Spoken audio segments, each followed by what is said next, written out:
Hello and welcome to the channel, it's me Kristofer Brooks.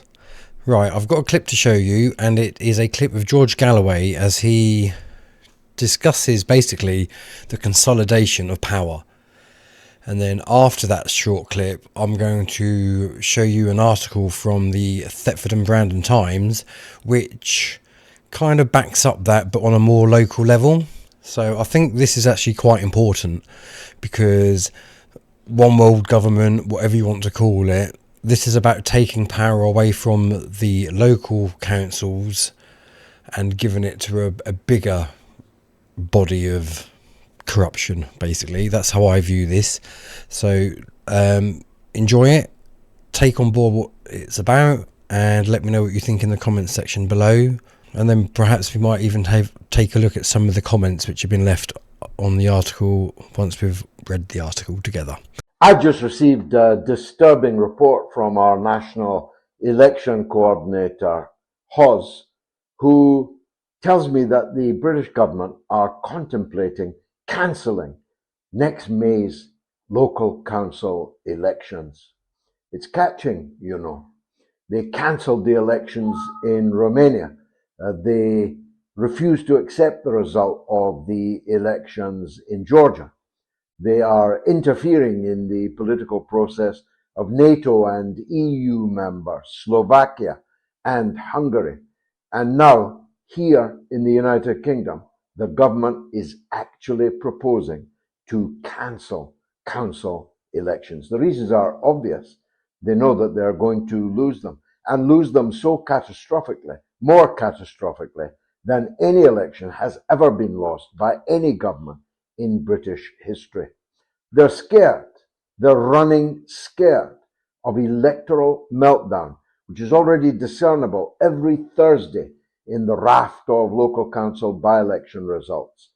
And the new guys on the block, Reform, the Green Party, us, we are the ones that are on their tail. We refuse to allow them to take our country down the drain.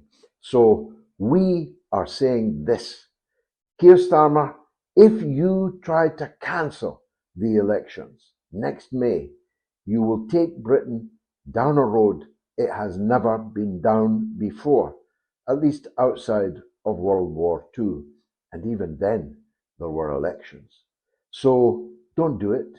You will set in train potentially uncontrollable consequences of collapse of faith in Britain's democratic institutions. I warn you, don't do this. You say that you're contemplating it. Stop contemplating it. Stop trying to cheat the British people of their right to pass judgment on you. Okay, so that was George Galloway, and now we are going to have a look at the article in the Thetford and Brandon Times local newspaper. By Dan Grimmer, R24 Specialist Reporter, Public Affairs. Some of Norfolk's 8 councils look almost certain to be abolished after the Labour government revealed an overhaul which would bring the biggest local government shake-up in 50 years. The government's devolution white paper is also likely to mean Norfolk and Suffolk would share an elected mayor. Under the reforms, 2-tier council areas, such as Norfolk and Suffolk, will be abolished and replaced by new unitary councils and strategic authorities. A mayor would have control over big-ticket items such as housing, planning, and transport. Some of Norfolk's councils look likely to be axed. The government said most new unitary authorities will cover populations of 500,000 or more, making it unlikely that Norfolk, with fewer than 1 million people, would get more than 2. The government is inviting areas to submit proposals for reorganisation, but has stressed it does not want competing proposals. Norfolk County Council leader Kay Mason Billig, leader of Conservative-controlled Norfolk County Council, said, "I am keen to engage with the government and our district councils to consider what the future shape of local government in Norfolk should look like. Let's put the people before politics and attempt to design something that is the right shape and size to deliver efficient, accountable services to our residents." Previous attempts at local government reorganisation caused bad blood. Both Norfolk County Council and Norwich City Council made bids to become unitary authorities in 2010. It was announced Norwich would become a unitary authority, but the coalition government pulled the plug. There has been speculation City Hall might seek to become unitary this time on extended boundaries, taking in parts of South Norfolk and Broadland. Brian Watkins, leader of the Liberal Democrat opposition group at Norfolk County Council, Brian Watkins, leader of County Hall's opposition Liberal Democrat group, said he cautiously welcomed the white paper. However, he said, "It will be difficult, but we have to have a proper, respectful conversation among everybody in Norfolk to come to a consensus on the right way forward." Norfolk currently has Norfolk County Council, Norwich City Council, Great Yarmouth Borough Council, Broadland District Council, South Norfolk Council, Breckland District Council, North Norfolk District Council, and West Norfolk Council. The County Council is responsible for services such as adult social care, children's services, libraries, museums, and running tips, while districts deal with housing, leisure centres, and parks. Unitary authorities would run all services. So there you have it. What do you make of that? Now let's have a quick look at some of the comments. There's quite a few. There's about 33, so I'm only going to do about 4 or 5. The first one is by John Walker, and he says, "Let the scramble for the plum jobs in the remaining structures begin. Promises aplenty should flow. All kinds of bizarre statements will be publicly made just to justify an individual's past track record and why they will not do in the new setup. But many of the NCC staff leaders should be automatically barred, as they could not manage a drinking session in a brewery, or as we like to say, a piss up in a brewery, but I can understand why you've been a little bit more PC with that. Spaff huge amounts of money on unnecessary projects of low value, high cost. Let the seemingly spectacle begin." And then we have Michael McNulty. "Sounds to me like keeping councils short of cash drives them into bankruptcy and centralises power. Mayors, commissioners, yeah, all under central control." Then we have H. Jules. "Probably just a coincidence, but next year's local elections look likely to be abandoned if this goes through." H. Jules, there are no such thing as coincidences, especially when it comes to politics. Dead Cat Bounce. "Yes, the Starmer dictatorship rolls on.